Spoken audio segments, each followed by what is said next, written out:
সত্যি এই ও তো আসলে কাম করে হেলাই দিচ্ছে। কি ধরছে রে, মাছ না ব্যাং? না একটা জিনিস বোঝা গেছে, তুমি যে পাক্কা যাইলে এটা বোঝা গেছে। কি মাছ এটা? ও গিলাই না?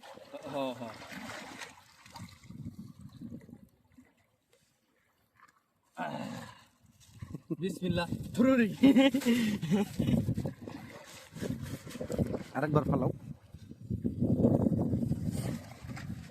ভাড়া থাকলো নইলে ভালো, ভাড়াটা ভালো না মূলত, মানে এটা মস্কারি না, ফাজলামি মস্কারির কিছু না, বসে দূরে যায় না।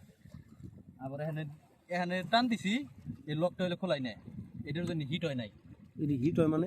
মানে আমি যে টান দিছি না বর্ষিটা, সুতা অটোমেটিক বাইরে গেছে, লক আটকাই না। আমি যে স্বপ্ন ভাবি না এই মাছটা। নতুন বর্ষি কয় টাকা করে গেলে? দাম আছে এই দাম আছে বলতে কত? 100-200? 120 টাকা দামের অভাব নাই, 100 টাকার দাম হইলো কোন? নরমাল তার কি এম না আমাকে মারবার নাকি, এটা এত দামি না তো।